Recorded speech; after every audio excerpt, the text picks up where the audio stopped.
Welcome to Lakshmi food. સ્વાગત છે તમારું મારી યુટ્યુબ ચેનલમાં.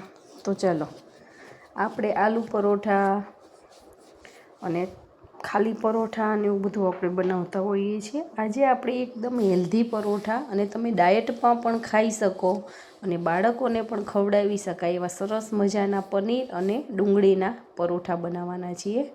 તો ચાલો એના માટે મેં અહીંયા 100 ગ્રામ પનીરને ખમણી અને લઈ લીધેલું છે અને એક મીડિયમ સાઇઝની ડુંગળી. પનીર અને ડુંગળી આપણે સરખા પ્રમાણમાં લીધેલું છે.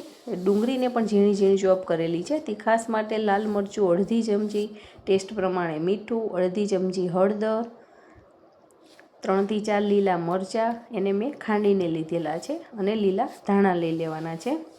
હવે એક જાડા તળિયાવાળા વાસણની અંદર ફક્ત આપણે 1 થી 1.5 ચમચી જેવું જ તેલ લેવાનું છે. ખાલી આ બધું વેજીટેબલ ફ્રાય કરવા માટે જ આપણે તેલનો ઉપયોગ કરવાનો છે. બાકી આને વઘારની એવી કંઈ જરૂર નથી હોતી.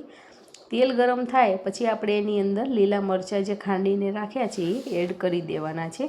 આની અંદર મોટા ભાગે આપણે લીલા મરચાંની તીખાશ આપવાની છે. એટલે લાલ મરચું પાવડર તો મેં ફક્ત કલર માટે જ એમાં ઉપયોગ કરેલો છે. અડધી ચમચીથી પણ ઓછું મેં મરચું લીધેલું છે. લીલા મરચાંથી જ આપણે આની તીખાશ આપીએ છીએ.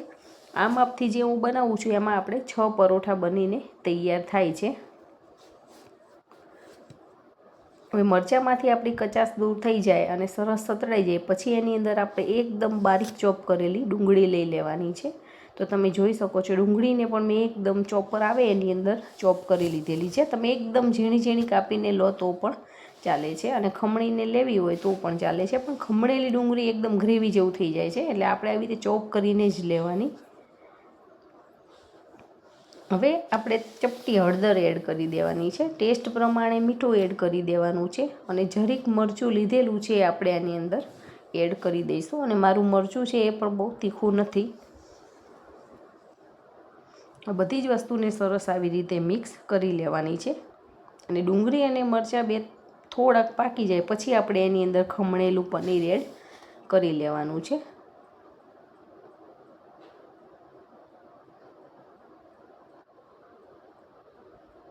તમે ઘરે બનાવેલું પનીર પણ આમાં ઉપયોગ કરી શકો છો. મેં બજારનું તૈયાર જ લીધેલું છે પણ ઘરે પણ બનાવીને આપણે લઈ શકીએ છીએ. તમારી પાસે જે પણ પનીર અવેલેબલ હોય એ પનીર આમાં યુઝ કરી શકાય છે. હવે લીલા ધાણા નાખી અને પાછું આપણે સરસ મિક્સ કરી લેવાનું છે. આ બધાનો જે ટેસ્ટ આવે છે બધાનું કોમ્બિનેશનનો એ બહુ જ સારો આવતો હોય છે અને આ બધી જ વસ્તુ જે રહી એ બાળકો માટે એકદમ હેલ્ધી છે. આમ આપણા બાળકો લીલા ધાણા નથી ખાતા હોતા પણ આવી રીતે આમાં નાખીને પરોઠાની અંદર આપણે સર્વ કરીએ છીએ તો ખાઈ લે છે. એટલે ડાયટમાં પણ આ સારી વસ્તુ છે એટલા માટે આપણે આવી રીતે બનાવી લેવાના છે. જો તમે મારી ચેનલમાં નવા હોય તો ચેનલને સબસ્ક્રાઈબ કરી દેજો અને બેલ આઇકોન પ્રેસ કરી દેજો. હવે આપણું બેટરને સ્ટફને થોડું ઠંડુ થવા માટે મૂકી દેવાનું છે. અલગ વાસણમાં કાઢીને આપણે એને ઠંડુ થવા માટે મૂકી દઈશું. ત્યાં સુધી આપણે પરોઠાનો લોટ બાંધી લેવાનો છે. એના માટે મેં એકદમ નાની સાઇઝની વાટકી આવે એટલે વજનમાં 150 થી 200 ગ્રામ જેવો લોટ લઈ લીધેલો છે. ટેસ્ટ પ્રમાણે મીઠું, મોણ માટે તેલ અને પાણી લઈ લેવાનું છે. તમે જેવું ખારું ખાતા હોય એ પ્રમાણે મીઠાનો એડ કરી લેવાનું છે.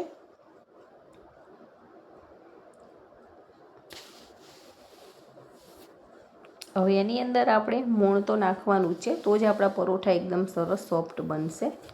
તો આપણે 1.5 પાવડા જેવું તેલ એડ કરેલું છે. મીડિયમ સાઇઝનો પાવડો આપણે લીધેલો છે. હવે આ બધું જ સરસ આવી રીતે મિક્સ કરી લેવાનું છે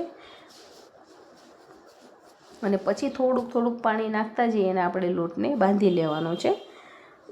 આની અંદર વધારે પાણીની જરૂર નહીં પડે અને લોટ આપણો મીડિયમથી કેવો બાંધવાનો છે. એકદમ કાઠો પણ નહીં અને એકદમ ઢીલો પણ નહીં, એવો મીડિયમથી કેવો આપણે લોટ બાંધીને તૈયાર કરવાના છીએ. જો તમને મારી આ વિડીયો પસંદ આવે તો વિડીયોને લાઇક કરજો અને તમારા ગ્રુપમાં ચોક્કસથી શેર કરજો. ને આવા સરસ પરોઠા બનાવવા માટે મારી વિડીયોમાં લાસ્ટ સુધી બન્યા રહેજો અને આ દરેક ટ્રીકને ફોલો કરીને તમે પણ આવી રીતે પરોઠા બનાવજો. તમારા પણ પરોઠા જો તમે પહેલી વખત બનાવતા હશો તો પણ સરસ બનીને તૈયાર થવાના છે. થોડુંક પાણી નાખતા જઈને લોટને આવી રીતે મસળતા જવાનું છે અને બાંધતા જવાનું છે.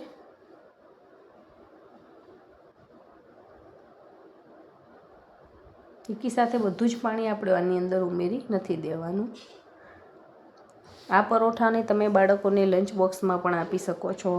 આપણે ક્યાંય જતા હોય ફરવા તો સાથે લઈ પણ જઈ શકીએ છીએ. પણ આને વધારે ટાઈમ આપણે બહાર સ્ટોર નથી કરી શકતા, કેમ કે એની અંદર પનીર ને બધું આવે તો બગડવાની શક્યતા રહેતી હોય છે.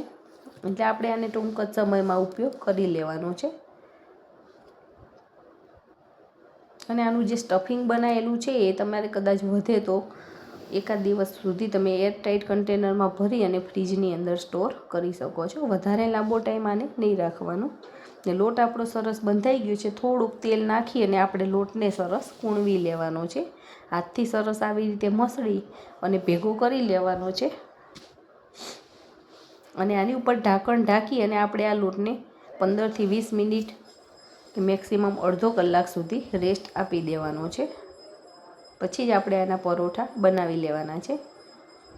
25 મિનિટ પછી મેં આ લોટનો ઉપયોગ કરેલો છે તો તમે જોઈ શકો છો એકદમ લીસો આપણો લોટ બનીને તૈયાર થઈ ગયો છે અને સરસ ફર્મેન્ટેશન થઈ ગયો છે. પાછો આપણે આને આવી રીતે સરસ હાથેથી મસળી અને કૂણવી લેવાનો છે. એટલે આપણો લોટ એકદમ સોફ્ટ થશે અને પરોઠા પણ આપણા સરસ બનીને તૈયાર થવાના છે. લોટ જેટલો મસળાય એટલો એમાં મીઠાશ વધારે આવે છે. એટલે હંમેશા લોટ કોઈ પણ વસ્તુ ન હોય તેને સરસ મસળી લેવાનો. હવે આપણે રોટલી કરતાં થોડાક મોટી સાઈઝના એવા આપણે લુવા બનાવી લેવાના છે. આ લોટમાંથી મેં 6 લુવા બનાવી લીધેલા છે.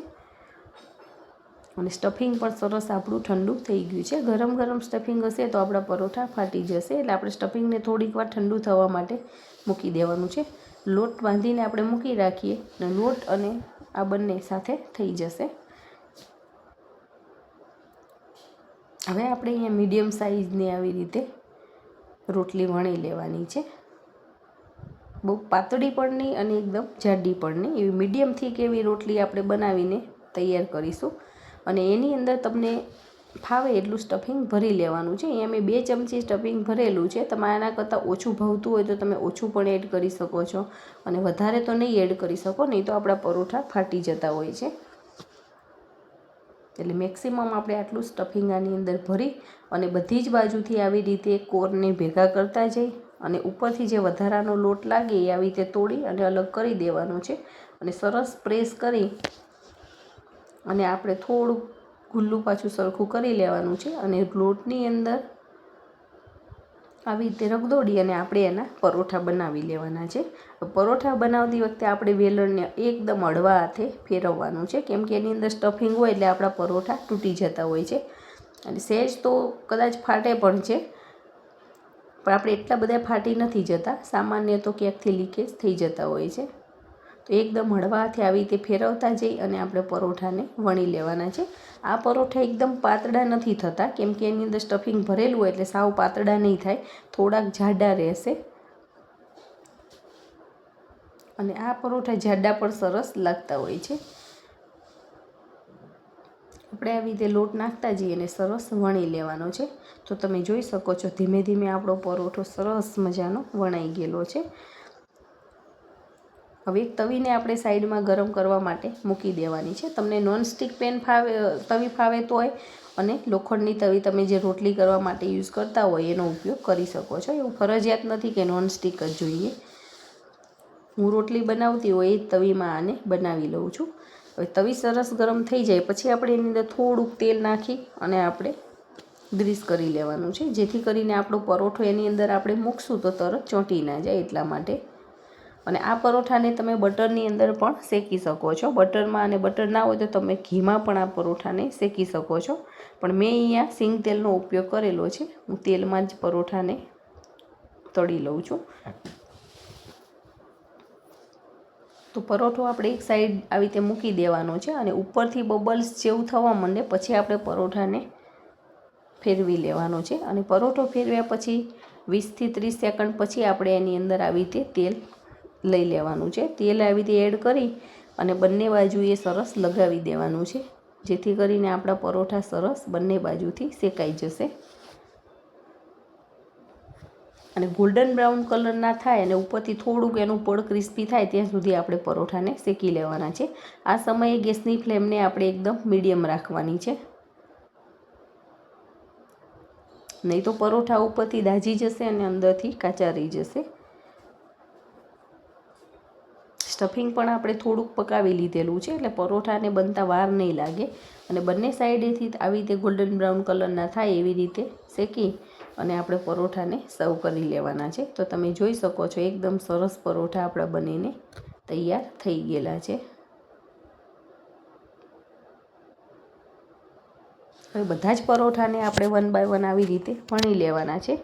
તો તમે જોઈ શકો છો એકદમ સરસ સોફ્ટ ને ખાવાની મજા આવે, ટેસ્ટમાં બેસ્ટ એવા સરસ મજાના પરોઠા આપણા બનીને તૈયાર થઈ ગયા છે. આપણે બનાવેલા છે પનીર અને ડુંગળીના પરોઠા. તો તમે પણ બનાવો ને એન્જોય કરો. Thank you.